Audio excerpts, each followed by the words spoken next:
Folks, today on the Stoney Ridge Farm, we're going to be talking about cows, and we're running out of food. We're going to run out of hay if we don't get rid of some of our animals. I need your feedback. Stoney Ridge Farm. Woo! Hey there, folks. This is Josh, Stoney Ridge Farmer. Welcome back to another gorgeous day here on the Stoney Ridge Farm. We're out here in the pasture with the cows, and we've got a problem. We're going to lose the farm if we don't solve this problem. And literally, we are going to fail as a farm if I don't find a solution here. So we are running out of hay. Come along, we're going to talk a little bit about decision-making process here on the farm with these animals that we have here. We're overran with animals, we're running out of hay, and we're spending way too much money. This will be great food for thought if you're considering starting your own cattle operation or farm.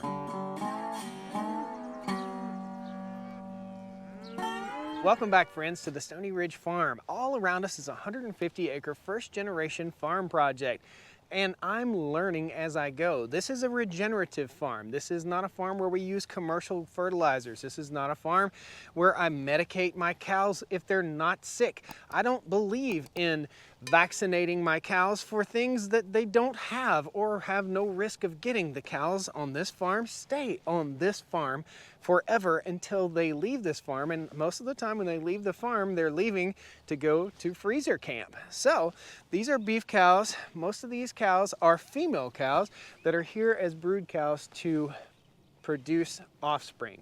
And typically a small farm like this, and we're on 150 acres in the Blue Ridge Mountains here, typically an operation like this would be a cow-calf operation. However, we've decided to go into beef production, direct-to-consumer beef production. You can get in on that at patreon.com/Stoney Ridge Farmer if you're interested. I'll post a link down there. I'm not here to sell you beef. I'm here to talk to you about decision-making process here on the farm. You can see we've got some little dots out here. Some little calves are out here running around behind us, and we are at 54 animals right now. 54 cows on a total of about 85 acres of very poor land, okay? So what we're having to deal with right now is a situation where our cows are eating us out of house and home. So over the past few years here on the farm, what we've done is buy hay and roll it out to the cows in the wintertime. We've got to feed the cows anyway, and we've got to feed them hay. This is a total grass-fed operation, so we do not feed any grain. Many of these cows have never even seen grain. They don't know what grain is. However, if I bring corn out here, they somehow know instinctively to go to the corn. I don't know, it's like candy to them, I guess. So when we're in a grass-fed operation like this, and again, what we do, a regenerative farm, we don't put chemical fertilizers down. What we do is we try to rebuild the soil. It's all about the soil. So the beef is the byproduct of the soil production. What I wanted to do on this regenerative farm is bring in as many animals as I possibly could and as much hay as I possibly could, because that hay builds carbon. That carbon builds soil. That carbon builds biomass. That carbon brings earthworms to the soil. That carbon brings the mycorrhizal fungi to the soil. Our ecosystem in our soil is the most important part of our nation's breadbasket, and we're destroying it, I think, on a daily basis by pouring chemicals out on the land. We don't put herbicides down. We don't medicate our animals unless they're sick. It seems smart to me. I don't know, you tell me. Now, all that being said, we've got a healthy herd of animals here. We've got about 54 cows and a donkey, and we're going through 3 to 5 hay bales, round bales per day. So anywhere in the neighborhood of 1,700 pounds to 2,500 pounds of food per day, of biomass per day, of carbon coming out the cow's butt per day, aside from what builds beef. We are pouring money out on this land, just pouring the money out. So I've got a decision to make. Right now, over on the other side of the farm, and we'll get you a shot of this, I have approximately 61 hay bales, which is enough to get me through 30 more days. We are in the end of February, 1st of March. Probably when you see this video, we'll be in the first week of March. That means we're going to be feeding hay March and April, okay, and maybe into May. So we've got 2 months, at least 8 weeks, maybe 9 weeks of hay to feed, and we don't have the hay that we need. Now, if I go to buy hay, it's going to cost me $47 a bale. If I continue to roll out 3 $47 bales every day, it's 150 bucks basically per day to feed the land. What we're doing there is we're burning through our wallet to feed our land and to feed our cows. And what's the end game? What is the end game? And I'm going to tell you, I've got a tough decision to make. The way I raise my cows is kind of on the cheap, I guess, because I'm not vaccinating my cows, because I'm not giving them unnecessary medications in my mind, and we're doing an all grass-fed operation. Now, I am going to have to sell some cows in order to make it through the winter. And I say cows, it'll probably be steers and it'll be young heifers, last year's brood. So what my plan is, and I want your guys' input before I go send them to the auction, I want your input. I'm trying to raise a most premium product. I'm trying to heal the soil with this premium product. The premium product is the grass-fed beef that's never been adulterated, right?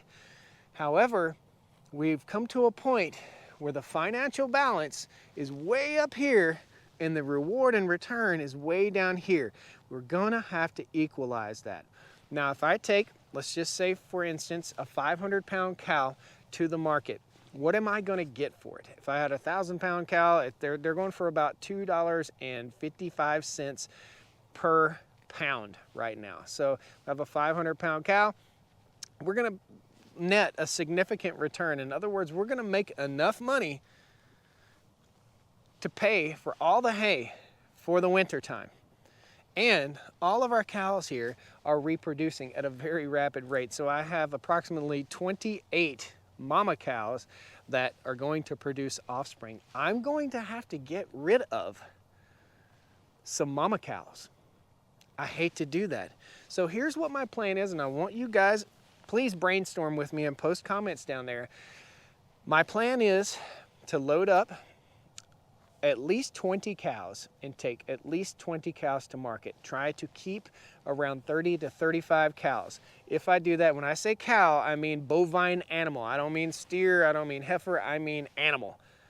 That's how many animals I feel like I'm gonna have to take to the market in order to get a return. If I take about 20 to 22 to the market, I'll probably net a return of somewhere around $15,000, $12,000 to $15,000. That will pay for the year's hay from last year and then into next year. Every year we're going to have to make a decision. Last year we took about 12 cows to market, and it was a bad decision for me because we started selling beef direct to market. So here's my plan. I'm going to keep 4 steers. It takes 24 to 28 months for a grass-fed beef cow to finish. In other words, finish and go to the butcher. It takes 24 to 28 months. I have 3 steers that will go this year for Stoney Ridge beef for folks to buy. Next year, I'll have 4 steers that will go for beef for folks to buy. If I had a feedlot, I can just park them in one spot and I could cram food in them, but it's not what I'm about. We're about healing the soil, healing the land, and having an unadulterated product here. What do you guys think?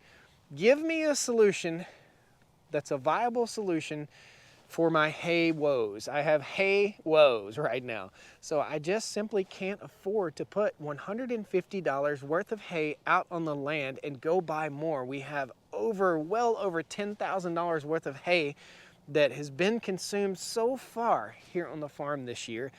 And that's just not viable for the farm operation. We've got a lot going on. We want the farm to be profitable. Last year was our first year of just a tiny profit. This year, if we take the cows to market this time in the spring or in the late winter, and we take cows again to market in the late winter in December, then we will finally be able to earn a profit of about $20,000 here on the farm. What do you think? Should we continue to buy hay, continue to feed the land?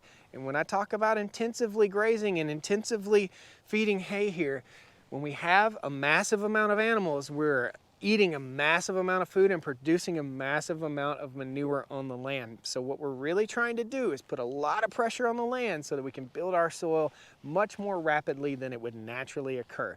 Typically, it takes about 100 years to build an inch of topsoil, and I'm gonna say we built about an inch of topsoil in about 6 years on the farm here because we've been intensively doing this. What do you think, guys? Let me know. Post comments down there. Should we sell off some cows? Should we keep some cows? How many steers should we keep for processing this year? I just don't know. All I do know is we've got to cut this back because I've got over 60 days of hay to feed, and I only have 30 days worth of hay. So what are we gonna do? We need to cut our numbers back. We almost need to cut that 54 number down to about 28. I don't know. How many cows should I sell? How many steers should I keep? And if we've got viable brood mamas that are gonna have babies, should I get rid of any of the cow-calf pairs? Tell me what you think, guys. Hit that like button, subscribe to the channel. This is just one of the struggles and decision-making processes that I have to go through here on the farm. I don't want to sell any of these animals. I just don't want them to go anywhere. I want to keep them. I want to keep all of them, but I can't because they're eating me out of house and home. You do the math, at 60 days times 150 bucks. We're putting a lot of money out on the land. It's way cheaper to just go buy fertilizer and put it down, but it's not what we're about here on the farm. That fertilizer, in my humble opinion, it works, it pops, the grass turns green, and then it's back to brown and desertification here on the farm. I have seen a tenfold increase in the production of grass here. Thank you guys so much. Please hit that like button, subscribe to the channel. Love to have you back here on the farm. Everything's not about farm here, but this is a conundrum that I've got to figure out. Should I sell? Should they stay? Should they go? Should I buy more hay and keep them?